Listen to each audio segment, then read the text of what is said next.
Bismillahirrahmanirrahim. Assalamu alaikum dear students. Welcome back. I hope you all are fine and getting maximum benefits from this lecture series. In this lecture we are going to discuss question 3 of exercise 5.2, which is also about factorization through midterm break. Previous question number 2 में हमने mid term break के method से questions को 4 parts थे उनको solve किया था। अब इसके 8 पार्ट्स हैं क्वेश्चन नंबर 3 और ये उससे थोड़े से मॉडिफाइड फॉर्म है।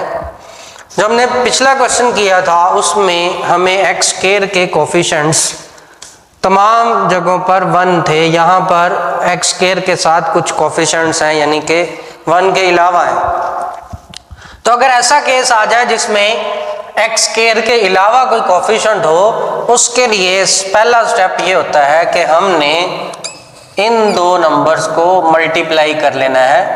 4 और 5 को मल्टीप्लाई करके अपने रफ वर्क में लिख लेना है और यहाँ पे प्लस साइन है, इसके साथ भी प्लस है तो प्लस का 20 हमें चाहिए। हमारा टारगेट ये है।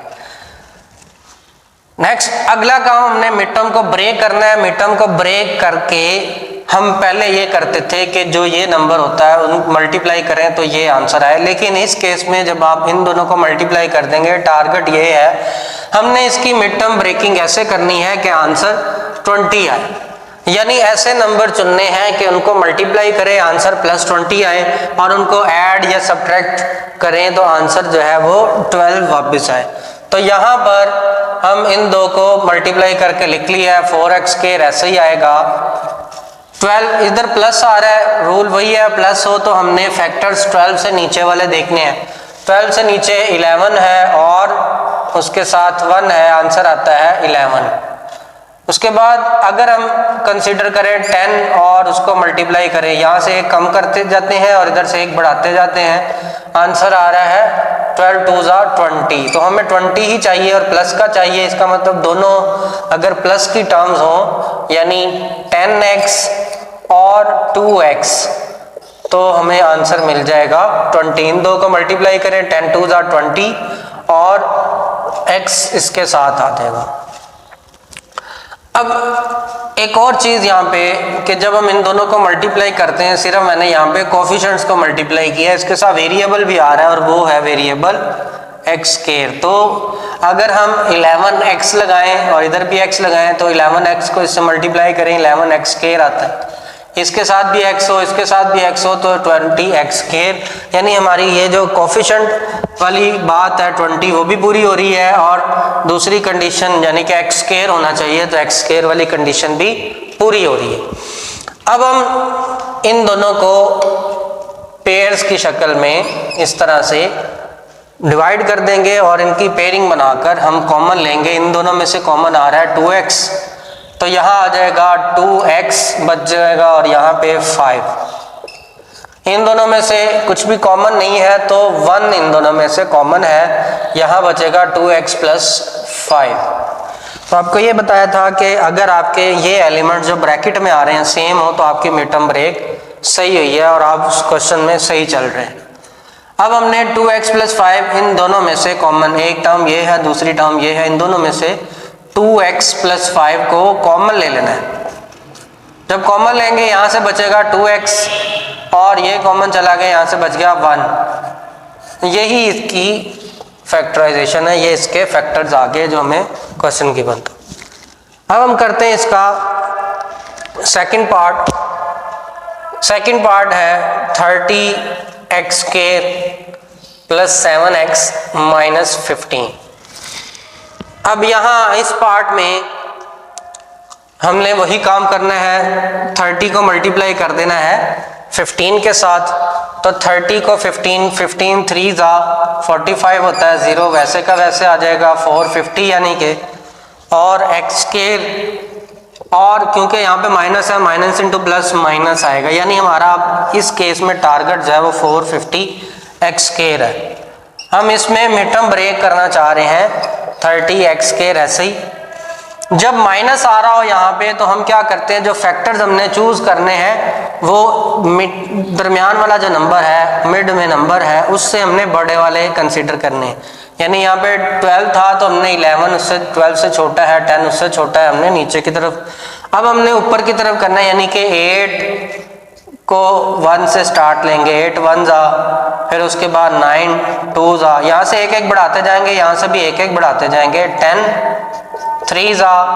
इस तरह से हमने इन नंबर्स को कंसीडर करना है। अब चूंकि हमने नीचे की तरफ जाना है और ये जो 450 आंसर आया है ये काफ़ी बड़ा आंसर है, तो लिहाजा हमें कुछ छोटे नंबर यानी कि 10 3 जा 30 आ रहा है, अभी हम बहुत उससे दूर हैं रिज़ल्ट से, तो हमें बड़े बड़े नंबर्स को कंसीडर करना है। हम इसमें चलते जाएंगे तो एक पॉइंट आएगा 21 और 18, इसको मल्टीप्लाई करेंगे तो आंसर आएगा 450। और 21 के साथ प्लस लगाना है, 18 के साथ माइनस लगाना है, इधर भी x हो इधर भी x हो, x से मल्टीप्लाई करें तो -450 एक्स स्क्वायर आंसर आएगा। यानी हम इधर से एक एक बढ़ाते जा रहे हैं और इधर से भी एक एक बढ़ाते जा रहे हैं, 21 पे पहुंचेंगे, इधर 18 होगा, इन दोनों को मल्टीप्लाई कर देंगे 450 एक्स स्क्वायर आएगा। ठीक है, बाकी आपकी स्किल्स हैं, आपने इन दोनों को ऐड करें, 20 ये आएगा 25 जी, ये 25 है, 21 नहीं है, क्योंकि अगर हम 21 में से माइनस करें 18 को तो आंसर बचता है 3, जबकि 25 में से 18 को माइनस करें तो आंसर आता है 7। लिहाजा ये 25 है, 18 से मल्टीप्लाई करें 450 एक्स स्क्वायर आएगा। तो यहाँ हम लिखेंगे पहले तो 25x और दूसरा नंबर आएगा 18x माइनस 15। ये हमारी factorization mid term breaking complete हुई। अब इसमें हमने इन दो टर्म्स को और इन दो टर्म्स को कंसिडर करना है। इन दोनों में से हमें 5 कॉमन मिल रहा है और साथ में x कॉमन मिल रहा है, तो यहाँ बचेगा 6x और यहाँ से 5 चला गया, 5 बचा और x भी चला गया, तो सिर्फ 5 बाकी बचा। इन दोनों में माइनस साइन कॉमन आ रहा है और दोनों 3 के टेबल में आते हैं, 3 कॉमन आया तो ये आ जाता है 6x और यहाँ पे आ जाता है प्लस का 5, क्योंकि माइनस कॉमन चला गया, दोनों प्लस के हो गए। अब 6x प्लस 5, 6x प्लस 5 दोनों में कॉमन है 6x प्लस 5 और यहाँ से बच गया 5x और यहाँ से बच गया -3, तो ये इसके फैक्टर्स आ जाएंगे। आपने स्टार्ट का स्टेप ये करना है, पहले कोफिशिएंट्स जो एक्स स्क्वायर के हैं और जो कांस्टेंट टर्म है इन दोनों को मल्टीप्लाई करके अपना टारगेट सेट करना है, फिर उसकी फैक्टराइजेशन मिड टर्म ब्रेक है। अगला पार्ट इसका है पार्ट नंबर 3, वो है 24x square minus 65x plus 21। इन दोनों को भी हमने पहले 24 को और 21 को मल्टीप्लाई करके अपना टारगेट लिख लेना है। हमें चाहिए क्या है, दोनों प्लस के हैं तो पॉजिटिव नंबर आएगा और नंबर आएगा इन दोनों को जब मल्टीप्लाई करेंगे तो वो हमारे पास आएगा 504। 504 एक्स स्क्वायर हमारा टारगेट है और इसके साथ प्लस है, माइनस नहीं है। तो इसका ये मतलब है हमने जो नंबर कंसीडर यहाँ पे लाने हैं वो, क्योंकि ये प्लस है तो 65 से नीचे की तरफ नंबर्स चेक करने हैं। यानी हम चेक करेंगे 65 से नीचे है 64 1, फिर 63 2, 62 3, इस तरह ये बढ़ते जाएंगे और 56 पर इधर 9 है, 56 में से 9 माइनस कर दें, दोनों माइनस के माइनस माइनस, तो आंसर आता है मल्टीप्लाई करें तो आंसर आता है 504 और इनको माइनस साइन है, ऐड अप होंगे तो आंसर आएगा 50, माइनस करने पे आंसर 65 आएगा, 65x। ओके, तो इन दो ये फैक्टर्स आ रहे हैं -56 और -9, इस पर हम यहाँ पे लिख देंगे -56x -9x और आगे 21 प्लस का वैसे ही, तो ये मिड टर्म ब्रेक हो गई। यानी 65 के हमने दो पार्ट्स बना लिए, एक 56 और एक 9, और दोनों को मल्टीप्लाई करें तो आंसर जो है वो 504 आता है, प्लस का आता है और एक्स स्क्वायर आता है साथ में। दोनों को माइनस करें क्योंकि माइनस है, ऐड होते हैं 65 आता है। हम पेयर्स बना लेंगे, ये पेयर है और ये पेयर है, इन दोनों में से कॉमन आएगा 8x, या ये 8 के टेबल में 24 आता है 3 पर, तो 3x बचा। यहाँ से 7 पर आता है 56, तो खाली 7 क्योंकि x हमने कॉमन कर लिया। उसके बाद आगे इन दोनों में से -3 कॉमन आ सकता है। 3 के टेबल पर 9 आता है 3 पर, 3x, और उससे आगे 21 आता है 7 पर। माइनस का 7 आएगा क्योंकि माइनस हमने कॉमन लिया है, तो ये प्लस हुआ और 21 की जगह पे माइनस आना है। तो इस तरह से हमारी फैक्टराइजेशन कंप्लीट होगी। हमने ये देखा कि ये दोनों सेम आ गए हैं, इन्हीं को हमने कॉमन ले लेना है, और यहाँ से बचेगा 8x और यहाँ से बचेगा -3। ये हमारा सॉल्यूशन है। अब हम मूव करेंगे इसके पार्ट नंबर 4 की तरफ। पार्ट 4 है जी 5x स्क्वायर -16x -21। इसको भी हमने इसी तरह से इसके कोफिशिएंट्स को मल्टीप्लाई करके कंसीडर कर लेना है। कोफिशिएंट्स हैं इसके 5x x स्क्वायर के और 21 है कांस्टेंट टर्म। इन दोनों को अगर मल्टीप्लाई करें 5 और 21 को, तो आंसर आता है 105। तो यहाँ इस केस में हमने 105 16 के ऐसे फैक्टर्स बनाने हैं कि 105 आए। तो यहाँ पे माइनस है, तो हम इसके फैक्टर्स जो हैं वो ऊपर की तरफ, यानी 17, फिर 18, फिर 19, 20, 21 इस तरह से कंसीडर करेंगे। 1 2 3 4 5। जब ये वाले फैक्टर्स हम देखते हैं तो आंसर ये देखें, 21 को 5 से किया 105 आ रहा है, तो यही दो फैक्टर 16 के भी निकलेंगे। और यहाँ पे ये होगा 5x स्क्वायर, 16 की जगह पर आ जाएगा 21x, और प्लस का आएगा 5x। 21 में से 5 माइनस कर दें तो 16 आता है और साइन माइनस वाला आता है। यहाँ पे -21 एज इट इज़ आ जाएगा। अब पेयरिंग बना देनी है हमने, कॉमन लेना है। इन दोनों में से अगर हम कुछ कॉमन देखें तो कोई नहीं आ रहा, सिर्फ x आ रहा है। x को लिख देंगे, यहाँ से बचेगा 5x और 21 ऐसे ही। यहाँ से कुछ भी कॉमन नहीं आ रहा, 1 आ जाएगा, 5x -21 ऐसे ही आ गया। अब ये 5x -21 5x -21 दोनों में है, तो ये दोनों से कॉमन आ गया। यहाँ बच गया x और यहाँ बच गया 1, प्लस का 1, तो ये इसकी फैक्टराइजेशन हो गई। ये हमारे पार्ट 4 कंप्लीट हुए। हम इसका पार्ट नंबर 5 अब सॉल्व करते हैं। तो इसका पार्ट 5 जो है उसमें हमें 4x square -17xy + 4y square given है। अब पिछले हमने जो 4 पार्ट्स किए हैं उन सब में हमारी जो लास्ट टर्म थी वो सिर्फ कोफिशिएंट था, कांस्टेंट नंबर था। अब 5, 6 और 7 में हमें दोबारा यहाँ पे कांस्टेंट के बजाय वेरिएबल्स नज़र आ रहे हैं। तो लिहाजा अब हमने इस क्वेश्चन को करना तो उसी मेथड से है, लेकिन लास्ट टर्म जो है वो उसमें वेरिएबल भी है, तो हमने इन दोनों को, इन दो टर्म्स को उसी तरह मल्टीप्लाई पहले कर लेना है। 4 4 जा 16 और x स्क्वायर y स्क्वायर ये हमारा टारगेट है, और प्लस है दोनों के साथ, तो ये हमारा टारगेट है। यानी हमने जब मिड टर्म ब्रेक करनी है तो हमारे पास आंसर जो है 16 x square y square plus का है। तो अब हम यहाँ पे प्लस है तो 17 को फैक्टर्स उसके बनाने हैं, छोटे नंबर से स्टार्ट लेंगे 17 से, और 16 1 जा पहला ही नंबर है 16 आंसर आता है। अगर इसके साथ एक्स वाई हो और इसके साथ भी एक्स वाई हो, इन दोनों को मल्टीप्लाई करें तो एक्स स्क्वायर और वाई स्क्वायर भी बन जाता है।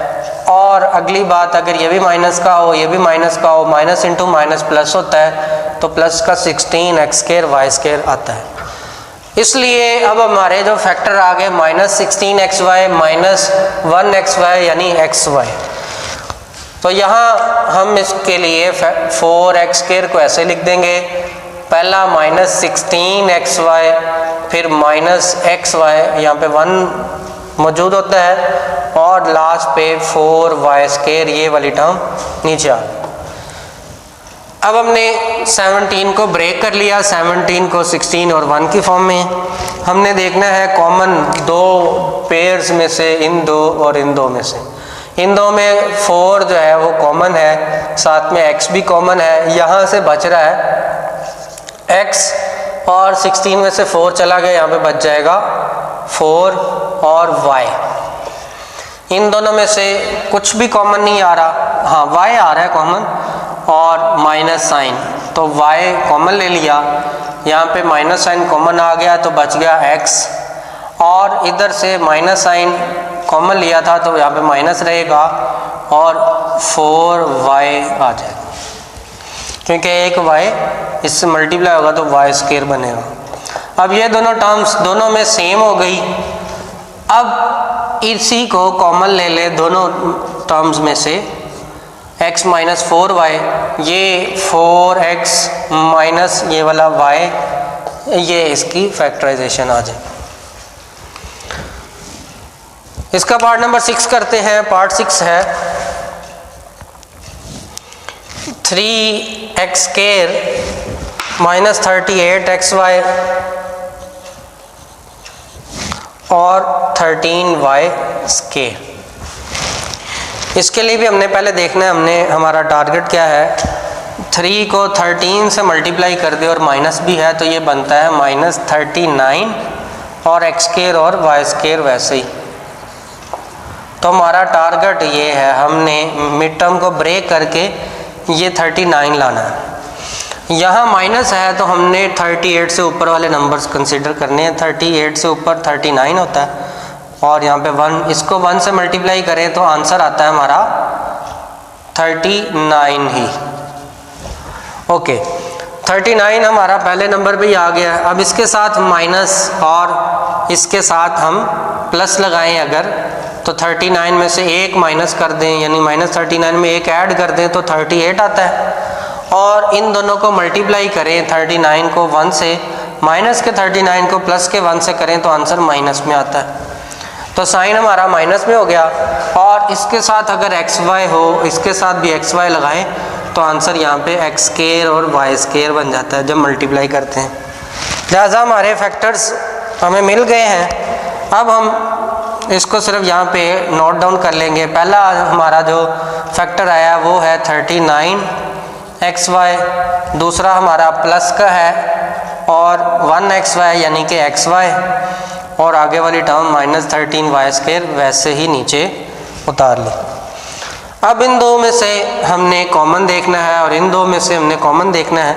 यहाँ पे कॉमन जो है वो 3 आ रहा है और x आ रहा है, तो यहाँ बच गया सिर्फ x, और इधर से 3 हमने जब कॉमन लिया तो 13 बचा और y इसके साथ आया।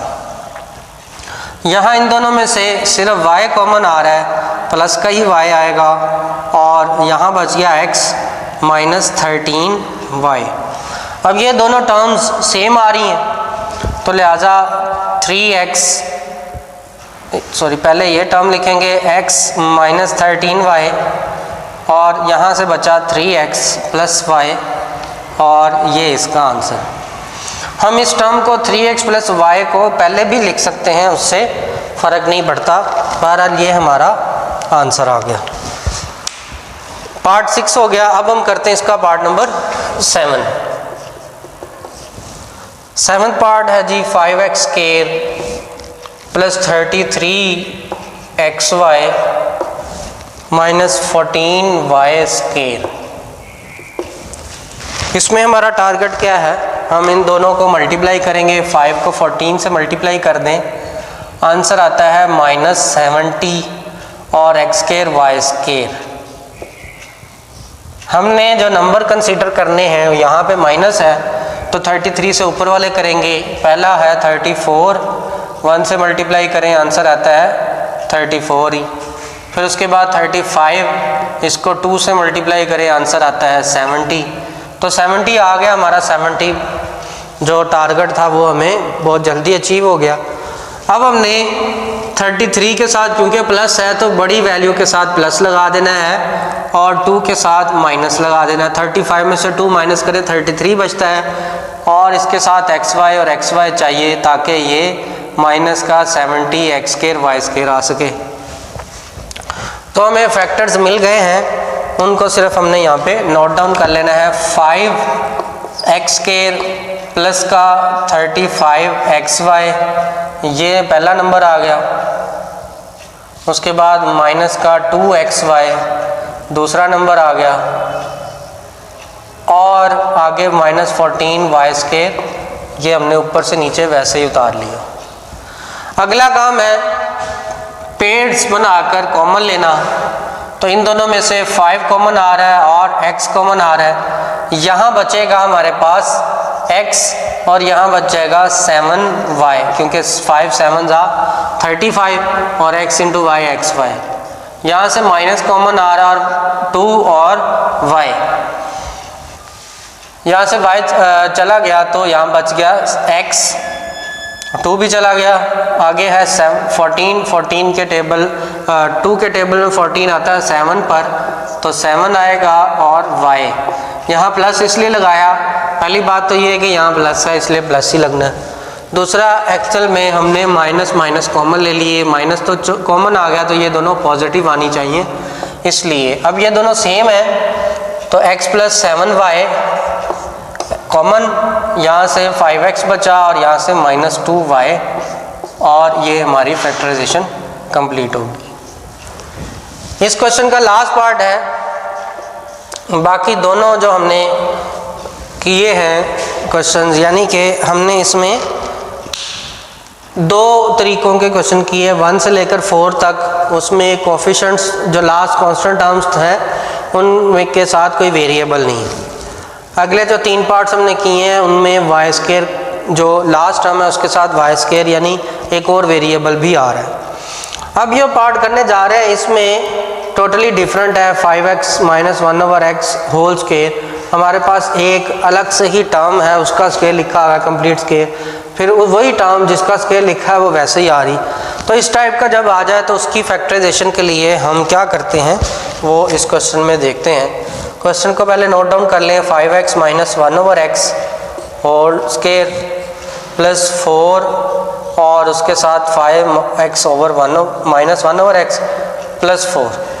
तो इस टाइप का जब क्वेश्चन आता है तो इसके लिए हम जो हमारी एक पावर 2 है एक पावर 1 है, दोनों सेम है, तो जो पावर कम वाला है 1 पावर वाला उसको लेट कर लेते हैं 5x माइनस 1/x को एक नए वेरिएबल का नाम देकर y के इक्वल, इसके साथ ब्रैकेट भी लगाते हैं कि ये पूरी वैल्यू जो है वो y के इक्वल है।